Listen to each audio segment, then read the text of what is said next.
Fala galera, sejam bem-vindos a mais uma aula do nosso canal Hipertrofia Integrada, e nessa aula a gente vai discutir um pouquinho sobre dano muscular e hipertrofia. Então, será se gerar aquela famosa microlesão, será se isso potencializa a hipertrofia? É o que a gente vai discutir nessa breve aula. Primeira coisa, o que é dano muscular? Então vamos iniciar aqui conceituando alguns termos. Dano muscular, quando a gente pega o conceito geral da questão, é um tema muito controverso, porque a gente está falando de sistema imunológico, a gente está falando de estrutura muscular, eu estou falando de alteração fisiológica, alteração hormonal, ou seja, ele vai abranger vários fenômenos ao mesmo tempo. Quando a gente pensa no dano, a gente poderia caracterizá-lo como uma alteração da arquitetura muscular de forma aguda e momentânea. Ou seja, aqui a gente tem o músculo na situação de pré-treino, na situação anterior ao exercício, a gente consegue identificar os limiares aqui do sarcômero, as linhas Z, banda A, toda a estrutura organizacional da fibra muscular estriada esquelética. Pós-exercício, a gente vê aqui uma bagunça, uma alteração na arquitetura do músculo, ou seja, existe um desarranjo, existe uma desorganização do ponto de vista de fibra muscular. Eu não consigo mais identificar aonde que é os limiares de cada sarcômero. E esse dano, ele tem níveis aonde ele vai se apresentar. Então a literatura já consegue apresentar isso desde 95, ou seja, há muito tempo, a gente já tem isso registrado, aonde na imagem A, por exemplo, eu tenho um pequeno dano, uma pequena alteração estrutural. Na imagem B, a gente consegue observar que existe uma área mais comprometida. Na imagem C, eu tenho uma área muito comprometida. Ou seja, esse processo ele pode ir evoluindo, e veja que a palavra evolução ela nem sempre significa coisa boa. Evolução significa mudança. Lembre-se que, por exemplo, um paciente ele evolui para óbito. Então, na área biológica, a gente erroneamente associa a evolução como se fosse coisa boa, ou como se fosse só melhorias. E, na verdade, evolução significa alteração, significa mudança. E aqui a gente consegue observar uma evolução do dano muscular. Aqui a gente vai ter um dado bastante interessante. A gente consegue ver aqui para uma imagem de ultrassonografia, a ruptura e o alargamento aqui dessas linhas Z, e um dado bastante interessante. Então, antes do exercício aqui, no pré, pós-exercício e um dia após. Se a gente observar um dia após o exercício, nenhuma alteração estrutural. Quando que a alteração começa a ficar mais evidente? 3, 4, 5 dias após. Vamos sair da ciência e vamos para a prática. Quem nunca fez um exercício na segunda-feira, que foi sentido ou lá para quarta ou quinta-feira? Ou seja, o dano muscular ele não se apresenta necessariamente pós-exercício. Ele pode se apresentar 2, 3 ou até 4 ou 5 dias após. Por que isso acontece? Pela natureza do estímulo. Então, o tipo de ação muscular, ação concêntrica, ação excêntrica, o nível de treinabilidade do indivíduo, ou seja, são vários fatores que vão influenciar na magnitude e em como esse dano muscular vai acontecer. A própria característica da fibra, ou seja, alguns músculos têm distribuição de tipo de fibra diferente. Isso pode também ser um fator que pode desencadear ações ou sensações diferentes de acordo com os músculos em exercício. Então, o tipo de contração, a velocidade do movimento, o intervalo entre as séries, se o indivíduo ele é treinado ou não é. Uma corrida, se eu faço em ladeira, uma corrida se eu faço em inclinação, e alguns fatores que são desconhecidos. Aí a gente pode pensar, como que eu posso fazer para mensurar esse dano muscular ou essa famosa microlesão? Existem medidas que são a nível laboratorial, que são medidas diretas, ou seja, vou analisar especificamente o músculo, ou por uma imagem através da ressonância magnética, ou vou retirar um pedacinho do músculo, lá geralmente se tira o vasto lateral ou o reto femoral, a gente faz uma biópsia desse músculo, mas de forma mais comum são feitas medidas indiretas. E aí existem medidas indiretas relacionadas à percepção, à visualização e medidas indiretas relacionadas a alterações bioquímicas, como por exemplo, a alteração na função muscular, o inchaço, o edema, algumas escalas de percepção que são utilizadas de 0 a 10, por exemplo, onde 0 é sem dor e 10 é extremamente desconfortável, e marcadores bioquímicos, como por exemplo queratinocrinase, lactato desidrogenase, troponina 1, mioglobina e fragmentos de cadeia pesada de miosina. Popularmente, o mais conhecido é a creatinoquinase, o que por muitos anos foi interpretado erroneamente. Então a creatinoquinase é um marcador de trabalho. Então ela me diz aqui quando tem muita quebra e muita ressíntese da molécula de ATP, ou seja, significa que eu tive um grande trabalho muscular. Trabalho é o termo utilizado quando a gente tem um alto gasto energético ou um alto dispêndio de energia do ponto de vista muscular. A gente tem vários tipos de creatinoquinase. Então eu tenho creatinoquinase tipo 1 que vem do cérebro, tipo 2 que vem do coração e tipo 3 que vem da musculatura estriada esquelética. Então no passado, o indivíduo fazia exercício e por algum motivo X ou Y ia ao hospital e na sua chegada lá o médico queria interná-lo achando que ele estava tendo um estresse cardiovascular que poderia desencadear um infarto agudo do miocárdio ou já estaria infartando. Hoje, com o advento da tecnologia, a gente consegue, os médicos, os profissionais que trabalham com isso, conseguem saber especificamente se essa isoforma de creatinoquinase, ou seja, o que é uma isoforma? São substâncias parecidas que vêm de locais geralmente distintos, mas que têm ações muito parecidas ou até ações iguais. Ele consegue identificar se isso vem do músculo ou vem do tecido cardíaco. Então, a creatinoquinase do músculo, que indica trabalho, é a creatinoquinase tipo 3. Qual que é o problema dela? Ela é um marcador inflamatório sistêmico, ou seja, ele me diz se existe alguma inflamação, algum aumento de marcador inflamatório, não necessariamente pelo músculo. Então, quando a gente pega a creatinoquinase, a gente cruza com outros marcadores, troponina I, mioglobina, fragmentos pesados de cadeia de miosina. Aqui um dado muito importante para a gente começar a entrar no quesito dano muscular e hipertrofia. Olha que trabalho interessante. Aqui a gente tem um indivíduo destreinado, indivíduo treinado. Então, obviamente que o nível de condicionamento desses indivíduos são totalmente diferentes. E aqui a gente observa que eu tenho na bolinha preta um indivíduo que é treinado e na bolinha branca um indivíduo que é destreinado. E aqui eu tenho um marcador da alteração sérica de creatinoquinase. Olha que dado interessante. Com 5 dias aqui, eu tenho um pico plasmático da CK desse cara aqui, do indivíduo destreinado. E aproximadamente entre 13 e 15 dias, a CK dele ainda não voltou aos valores de basal. Ou seja, ele demora muito para ter o pico do processo inflamatório e também demora muito para se recuperar. Olha esse indivíduo aqui. Com 1 dia, ele tem um pico plasmático da creatinoquinase e com aproximadamente 3 dias aqui, ele já voltou ao estado basal. Com 5 dias, essa creatinoquinase está mais baixo que o basal.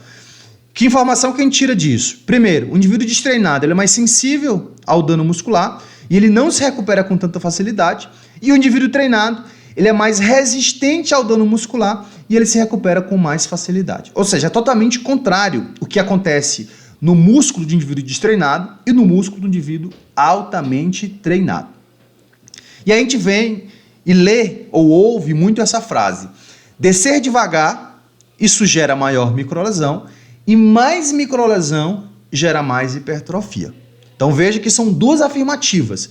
Primeiro, que descer devagar gera mais dano, e segundo, que gerar mais dano gera mais hipertrofia. Então vamos ver o que a literatura tem a dizer dessas 2 frases. Primeiro, o que será que gera mais dano? O que os pesquisadores fizeram? Eles pegaram aqui, fizeram análise de biópsia e analisaram aqui a alteração, lesão na linha Z, ou seja, os caras viram dentro do músculo. O que lesiona mais? Velocidade de contração, lento ou rápido? Olha que dado legal. Executar o movimento mais rápido durante as ações excêntricas, eu tenho um dano muscular maior. Ué, professor, mas eu ouvi na academia que descer devagar lesiona mais. E aí vem uma confusão de termos. Quando eu reduzo a velocidade nas ações excêntricas, que a gente chama de cadência, eu aumento o tempo sob tensão. E não necessariamente gero mais dano. A literatura, por muitos anos, já mostrou que as ações excêntricas, quando são realizadas de forma rápida, isso lesiona muito mais do que quando é realizado de forma lenta. Aí você pode estar se perguntando, professor, mas por que isso acontece? Existem várias hipóteses para explicar isso, mas a hipótese mais forte seria uma alteração anatômica na curva comprimento-tensão do sarcômero, que isso dissipa força de tensões ativa e passiva para estruturas não contráteis. Ou seja, durante as ações excêntricas é como se a força fizesse isso, ela se dissipasse. E isso passa para o citoesqueleto, isso passa para tendões, isso passa para ligamento, ou seja, todas essas regiões também são tensionadas. Então, isso é tão verdade que quando a gente tem indivíduos com fragilidade, com processo de tendinopatia, uma das estratégias para tentar reabilitar esses indivíduos são ações musculares excêntricas. Os indivíduos fazem, os profissionais fazem técnicas que induzem uma quantidade de carga um pouco maior e realizam ações inicialmente excêntricas e vão progredindo com o treinamento. Então, do mesmo jeito que isso pode ser uma estratégia preventiva ou até protetiva do ponto de vista de tendão e ligamento, isso também pode ser uma estratégia que induza muito o processo de lesão muscular justamente por conta dessa dissipação de força. Pensa na prática, quando a gente vê aqueles vídeos de lesões aqui no YouTube ou mesmo nas redes sociais, a gente vai perceber que quase sempre o indivíduo vai machucar o músculo durante as ações excêntricas. É sempre na descida, ou sempre quando existe um afastamento de origem e de inserção. Então, descer mais rápido gera mais dano e não descer mais lento, como é pregado aí na internet. Aqui a gente já viu que as ações excêntricas elas geram mais dano, então são trabalhos publicados já há bastante tempo. Então, aqui a gente tem um trabalho bastante interessante que ele discute justamente isso. Ações excêntricas geram mais dano? Então vamos analisar. Então, mais uma vez, a nível de linha Z, sim, geram mais dano. Aí eu venho para cá. Aumento de síntese proteica sobre a curva. Ou seja, ações excêntricas, barrinha preta, ações concêntricas, listrado. A gente percebe o seguinte, que o dano muscular, ou seja, o processo de aumento de dano muscular, realmente ele induz mais síntese proteica do que as ações concêntricas. Então não é que as ações concêntricas não gerem aumento de síntese proteica, mas que durante as ações excêntricas ou o dano induzido pelas ações excêntricas, eu tenho aqui uma maior síntese proteica. E aqui vem a pergunta principal.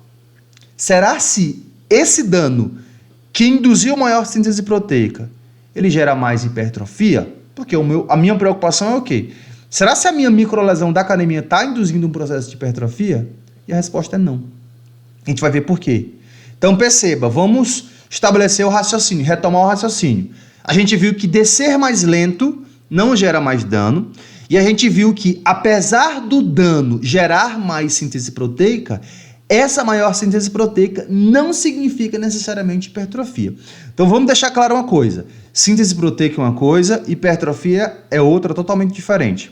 Principalmente os profissionais e estudantes de educação física pensam o seguinte, quando fala anabolismo, pensam que o músculo cresceu. E quando se fala catabolismo, pensa que o músculo catabolizou, que o músculo reduziu. Pessoal, anabolismo e catabolismo são processos que são inerentes à vida, não se resume a músculo. Síntese proteica é um processo que é inerente à vida, é um processo biológico. Então a gente vai ter síntese proteica em vários locais distintos. Vou te dar um exemplo. Quando a gente pega um queniano, um corredor, um maratonista, aquele atleta tem uma alta síntese proteica. E você pode estar pensando, como que aquele atleta tem uma alta síntese proteica se ele tem um peso muito baixo e se ele é muito magro? A síntese proteica dele é específica com o esporte que ele faz. É uma síntese proteica mitocondrial, é uma síntese proteica capilar, é uma síntese proteica de organelas que vão aumentar a utilização de ácidos graxos, é uma síntese proteica de quem vai transportar esses ácidos graxos. Ou seja, síntese proteica não significa necessariamente atrelada a músculo. E esse é um problema muito grande que a gente tem na interpretação dos trabalhos. Entendam que isso é altamente específico. Então, quando eu falo de síntese proteica miofibrilar, ou seja, o que acontece no músculo, e quando eu relaciono isso diretamente com hipertrofia, às vezes não existe um processo de causa e efeito. Ou seja, uma coisa não significa necessariamente que vai terminar estimulando ou causando a outra. Vamos entender isso com mais profundidade. Esse trabalho é de um brasileiro, do Felipe Damas, do grupo do Felipe Damas. Então, é um trabalho bastante interessante, onde ele analisa justamente isso. Olha que dado legal. Aqui eu tenho dano na linha Z, alteração na linha Z, e aqui eu tenho as semanas. Ó. Então, primeira semana, entre 3 de 2 e 3 semanas, aqui com 10 semanas de treinamento, que são os momentos. Olha que dado legal. Na primeira semana de treinamento, olha o tamanho do dano muscular. Muito grande. Olha o que vai acontecendo com o passar das semanas. O dano vai diminuindo. Pega essa informação e lembra da prática. Você já viu isso na prática? Você começa a fazer uma ficha nova, um exercício novo que o teu professor passou, ou que você prescreveu para o teu aluno, o que você vai começar a observar? Aquele exercício não te gera mais desconforto como na primeira semana. Como que a gente chama isso de forma técnica? Efeito repetido da luta. Você vai ficando mais resistente aos danos musculares.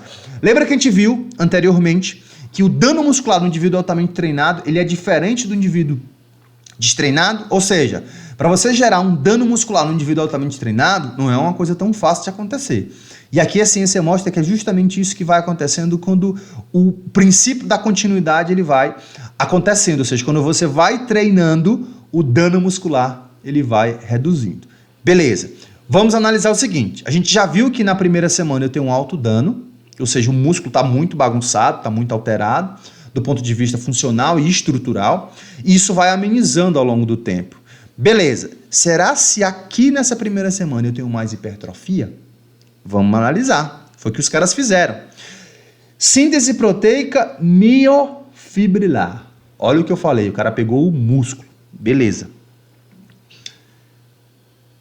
Aumento na área de secção transversal, aumento do tamanho da fibra. Ou seja, teve um aumento aqui realmente na primeira semana. Só que olha que dado interessante. Quanto mais dano muscular aqui, ó, maior foi a síntese proteica miofibrilar. Agora vem um ponto importante. Essa síntese proteica miofibrilar, ela tem alguma relação com a hipertrofia? Como que a gente analisa isso? Pelo valor de R aqui, ó. A gente vai lembrar que quando a gente estuda estatística e vê correlação, a correlação ela vai de -1 até 1. Quanto mais negativo, significa, de uma forma simples, que uma coisa não tem nada a ver com a outra. Quanto mais positivo, significa que as coisas parecem que estão associadas.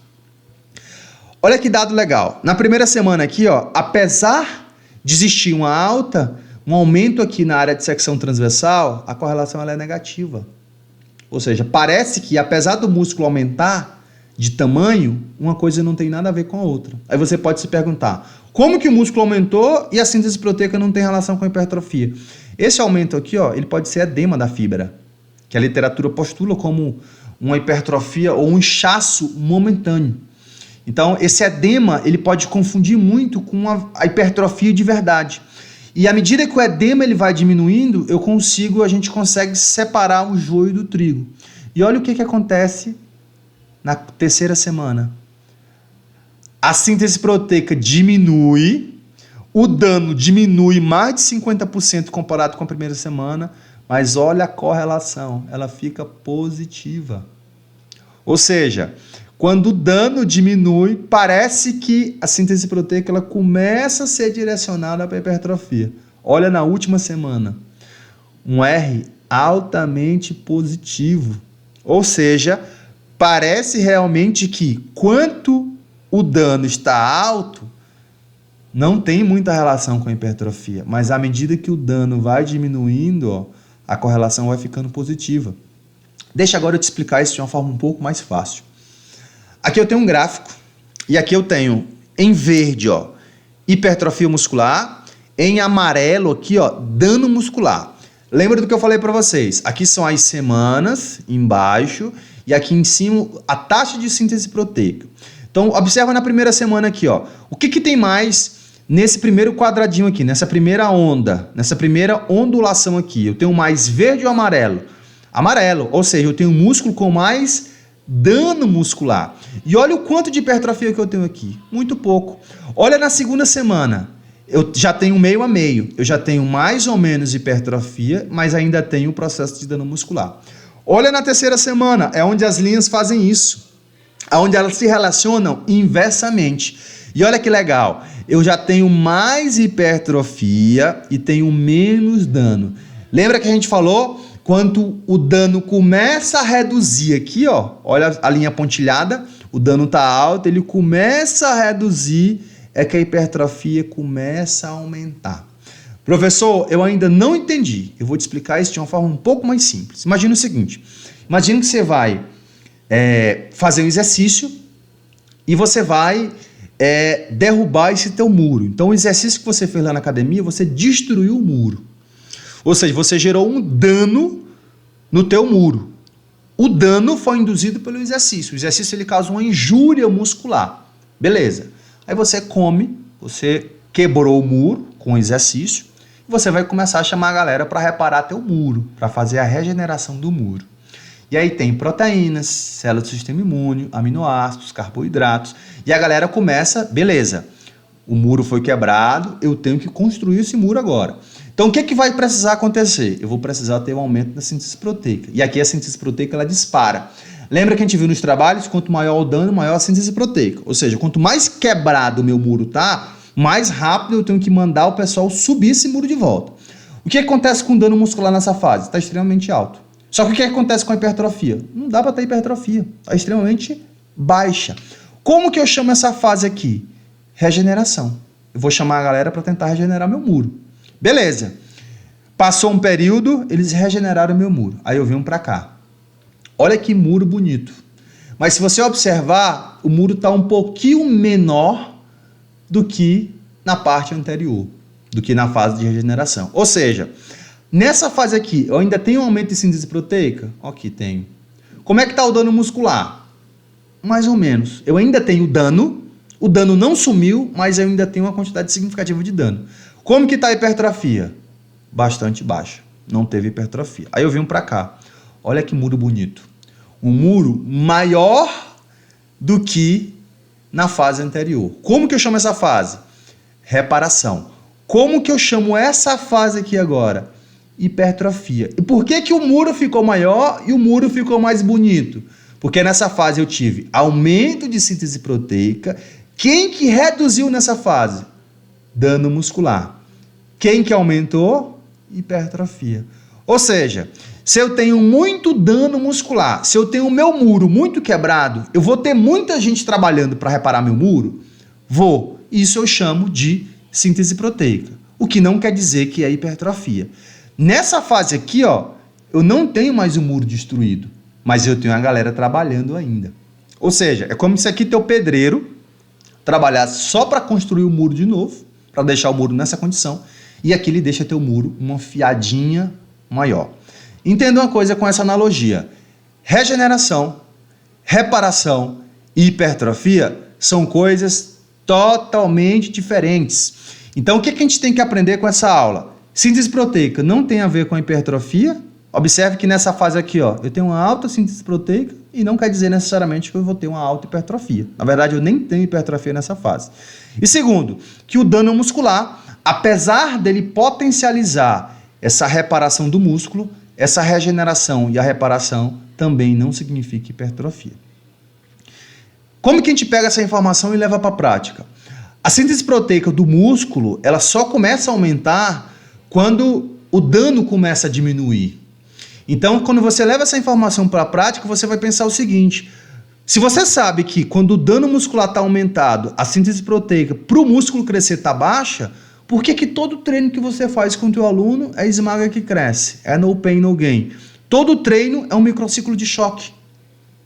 Não faz sentido. Se a literatura está dizendo que eu posso induzir estratégias e eu posso ter hipertrofia sem ter dano. Ou seja, você pode induzir um processo de hipertrofia muscular sem necessariamente induzir um aumento no processo inflamatório. Pega essa informação e leva de forma prática. Se você faz 2 treinos na semana para o mesmo músculo, então vamos imaginar que você faz perna segunda e você faz perna quinta. Se você já fez um treino para destruir, se você já fez um microciclo de choque na segunda, por que você repete na quinta? Se talvez na quinta-feira, com as imagens que a gente viu nos slides, o músculo não está completamente recuperado. Então pega essa informação e leva para a prática. Mais dano muscular não quer dizer necessariamente mais hipertrofia. Essa foi a nossa aula, uma breve aula. Espero ter te ajudado. Se eu te ajudei, dá uma curtida aí, comenta o que você achou dessa aula e não te esquece, só os livros salvam. Valeu, galera.